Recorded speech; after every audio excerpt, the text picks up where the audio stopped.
Welcome to Wait, Ask Me Another. While answers and advice often appear as the best solutions to ease our suffering, curiosity is truly the cure for all things that ail us. It is the one remedy others will openly accept, and once they start to experience its impact, they will stop you and request, "Wait, ask me another." Teresa, do you remember the story at the beginning of uh, Art of Possibility? It has that little parable at the beginning, and I just love it. And I wish that every day I could cling to the second part of it, is that these two salespeople are sent to Africa to sell shoes. And one sends back a telegram saying, huge problem. Nobody wears shoes. And the second person sends back, huge opportunity. Nobody has shoes. Right. I do remember that from Art Possibility. And before anybody gets their panties into a twist, I'm going to say, yes, that was the story, A. And B, we know that Africa is a continent, not a country. No, I just, people get bogged down in details. And so I want to get that out of the way. Like, pay attention to the point of the story. And we know that people have shoes. Yes. The story, however, is what we are going to utilize, because whether or not our stories are grounded in full reality, they are these vehicles that we use to either cling to a reality that we currently have or to approach and embrace a reality that we want. And so that's really what I want us to talk about today. And so I thank you, Jenny, for bringing up that story, because I actually think it's a great story for our conversation. So we welcome all of you to the podcast today and want to say thank you for hanging out with us as we explore this idea of stories and what we cling to and how we get a better one. And the fact that it's super challenging. Well, and I think that we cling because it's familiar, and it's not only familiar to us, but it tends to be familiar to the people around us. So it's a lot easier to hold on to a story that everybody knows.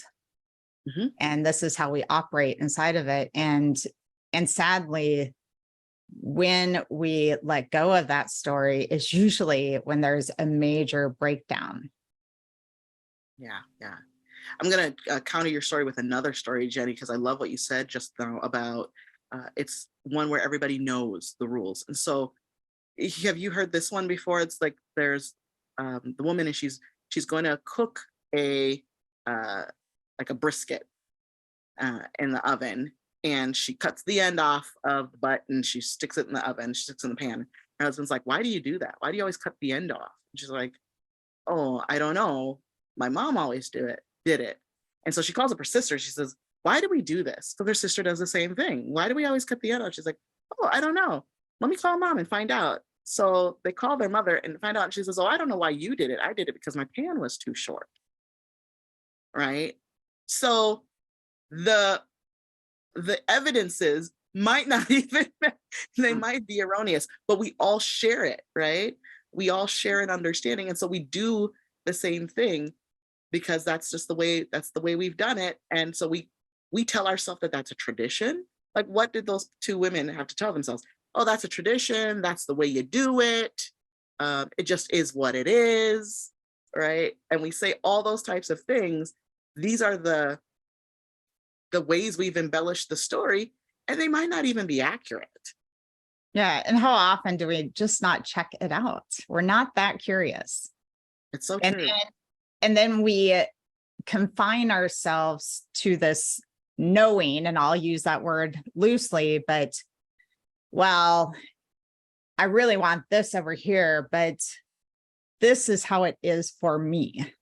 Mm-hmm. Like, they got it, but I don't get to. I don't get that. Yeah. Well, and it's so interesting in what you're talking about with the breakdown. You didn't know I was going to go here, but when the pandemic hit, Learning Journeys had such a strong, very strong sense of family because of how our in-person classes were always run. Mhm. And it wasn't until we kind of knew that online was a thing and that we needed to go there and participate because this is how people are doing things.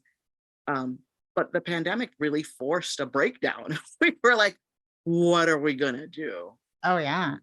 Um, but it finally forced us, I think, to say, what is important to us about how we run classes?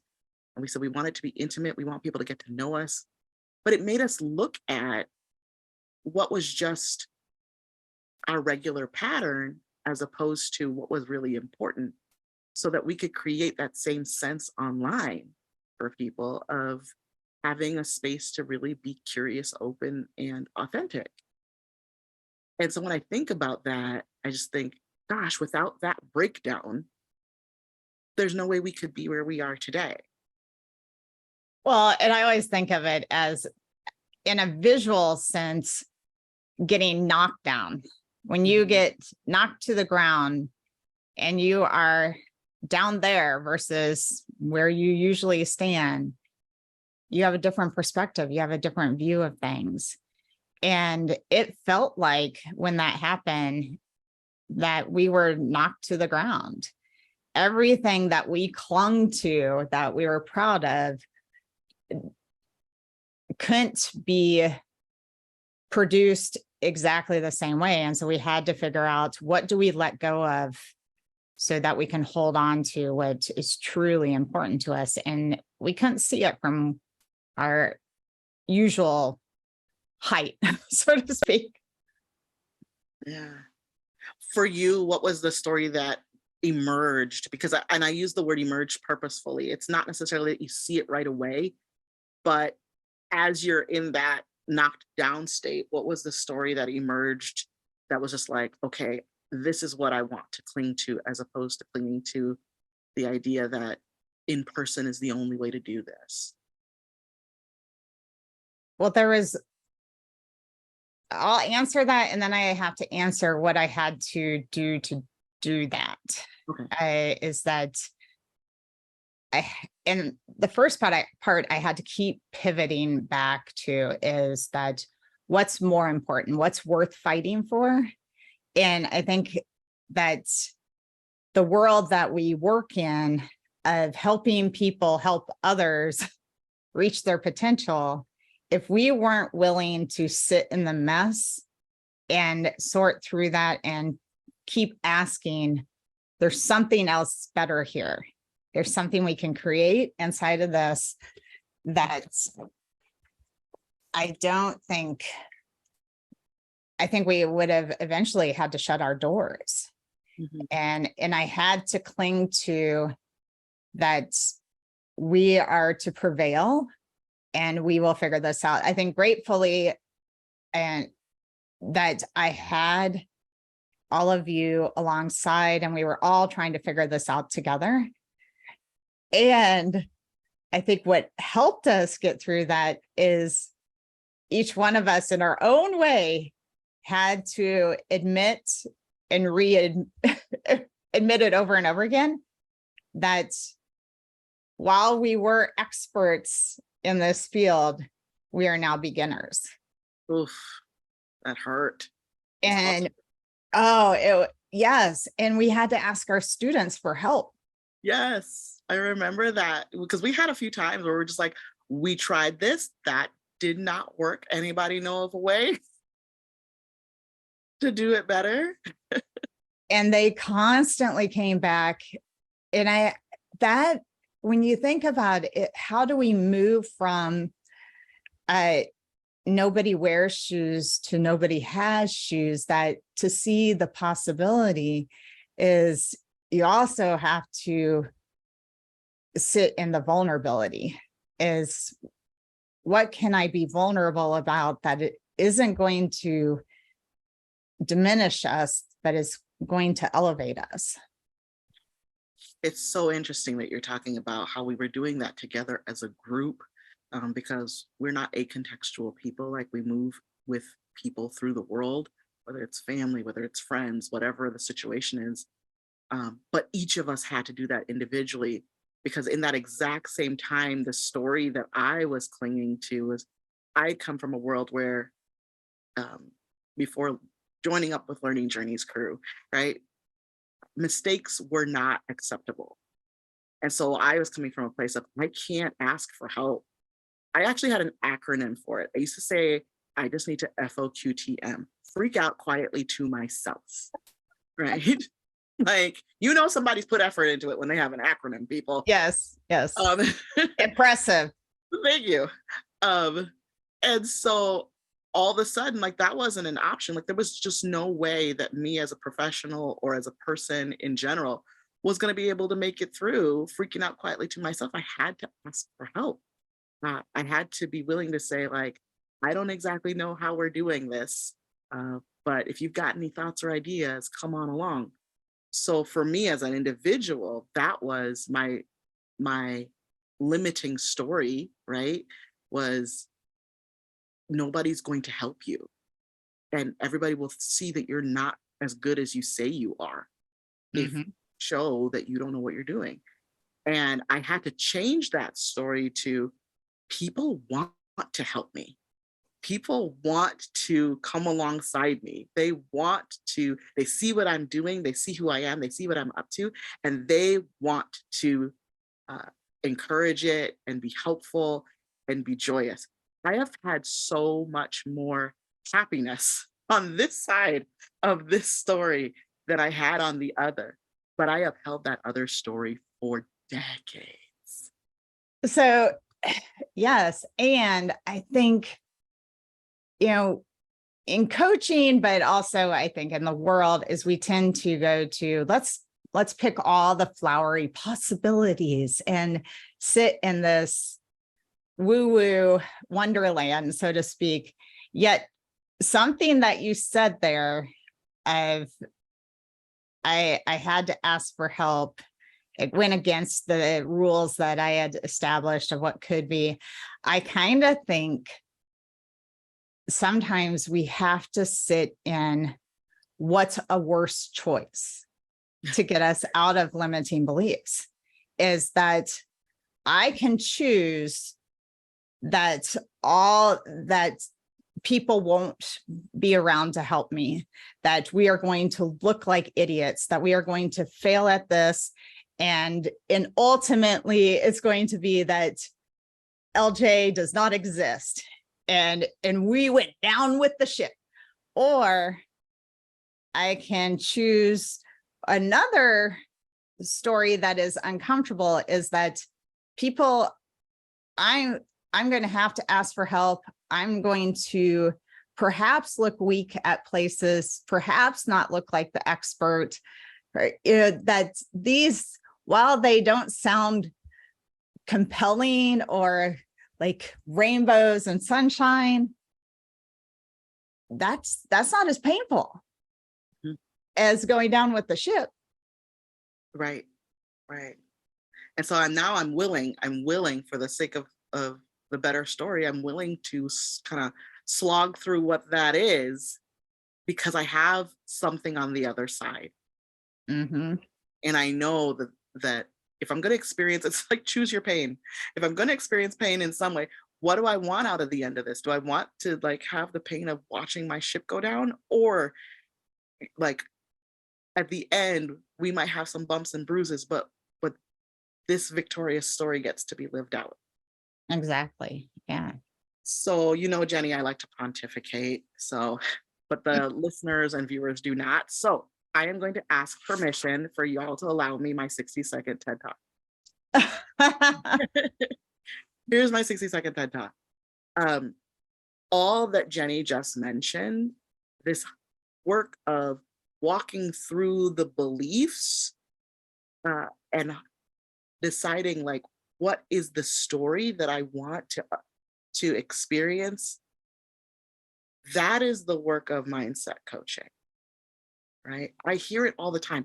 It's very popular right now to be a mindset coach, and no shade on mindset coaches, because I think they tapped into something that was really important. This idea that we have to address our mind as well as our actions. What I think we don't do is that we don't go deep with that type of coaching. We ask people to just change how they're, change their words, but then not examine what else changes once I change my words. Mhm. But if we can get there, then what we do is we create a powerful, compelling story that keeps me moving so that I don't just move 2 steps forward and then jump 1 step back, but that I keep kind of pushing towards something or running towards something, walking towards something, crawling towards something that is calling to me because I know the fullness of that story.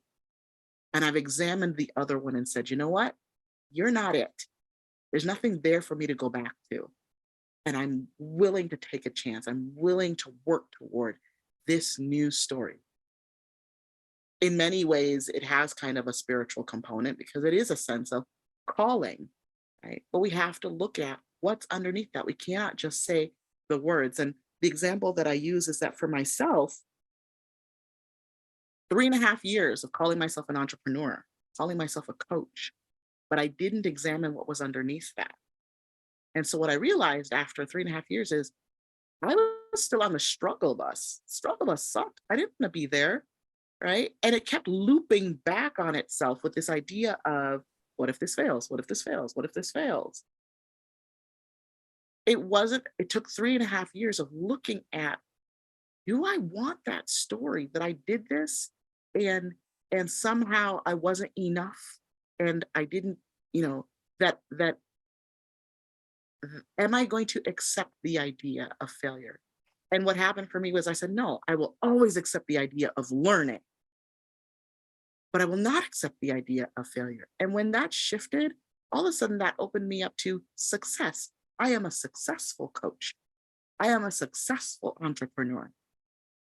But I had to actually figure out what that loop was. I kept driving my struggle bus in circles until I could finally figure out I will no longer accept the idea or the story of failure, but I will always accept the story of learning, and they're not the same thing. That is a story I can get with. Everything is a learning opportunity. Well, so that is mindset, yet again, you made the comments that spiritual piece is that I think there's more to it than mindset, is that it may start with mindset, that internal, once you changed it, and when the struggle bus I'm guessing, Terza, that the struggle bus tries to stop at your pad every once in a while. Oh, absolutely. Mm-hmm. And so where internally do you have to source to not get on the bus? Right. And so, is that your mind or is it something else? And that's the thing. Sometimes it is my mind and sometimes it is something else, right? It changed even the way that I listened to podcasts or the types of things I listened to. I was a big YouTube fan for a long time. I watched a ton of YouTube University, right? But YouTube and Instagram tend to be full of a lot of people's successes and not a lot of people's learnings. Mm. And I realized that that was one of the points at which it was I would turn on the YouTube and I would walk to the struggle bus station, right? Because, oh my gosh, this person did this in 3 months and I've been trying to do this for 3 years. Welcome to the bus, right? Come on in, here's your regular seat. And so I was just okay, what's my new podcast criteria? My new podcast criteria is I will listen to things where people share their learnings, not their successes. Or if they share their successes, what they're really trying to tell you is this is what I learned along the way, that's how they see success. They see success as learning, right? And so it changes a lot, but it changes so much. And the reason it changed so much is because underneath the new mindset, I had to then dig into the stories so that I could choose the one that would be compelling enough for me to say, I see you, struggle bus stop. I am going to turn off this YouTube. I am not going to get on the bus. I am going to either think my thoughts or journal my journals or go find somebody else that thinks more in line with the way I think now about learning And I have no time to get on that bus. I have no time for that old story. I'm walking toward this one. So yeah, I wish that there were more tools out there, but I am really, really, really excited for all those who are listening, all those who are watching, to tell you that Learning Journeys does have tools that help us to uncover this. So we are not like going to unearth all of this and then leave you hanging. There is a tool called the Limiting Belief Tool that can help you. And we also have our Curiosity Resource Guide that can help you just by asking questions and allowing you to think about it and do that type of just, it can be deep thought, it can just be, daydreaming, but they help you to discover for yourself what story you would need to keep you going, or even if you can't even reach for that, what story you need to stop feeding so that you can begin to like open up the possibility for reaching for a new story. Well, and even if you don't have time to pull out the sheet that has the questions or go through the limiting beliefs at a certain moment, but you are seeing or hearing yourself go to your limiting belief, or maybe you're joining Terza's, you're getting on Terza's struggle bus. She's not riding it right now, but maybe you jumped aboard. One of the easiest things you can do is check in to say, okay, how am I showing up? And there's a great Far Side cartoon that this cowboy walks into a bar, and at the bottom it says, cue the music. And it is evil music as he walks in. And I think about every time you walk into a situation, every time you start thinking about, I can have this or this, what music gets cued? And it's telling you something of you are going to the doom or you're going to the possibility based on that connection. And what tune do you want to tune to? Yeah, I love that. So friends, you have multiple ways to begin this journey. Check out what music gets cued when you walk into a situation. Check out the tools that we have available at Learning Journeys, or also the Curiosity Resource Guide is available for you too. So we always love leaving people not just wondering what to do next, but with an opportunity to step into their next moment. And so thank you for hanging out with us, for listening to us recap our own struggles with this. I am happy to say that, Jenny, I think that there's a lot for us to continue doing, but we are moving into our new stories, and it feels really good. Yes, I would ditto that. Thanks, Terza. And thank you, everyone that's listening.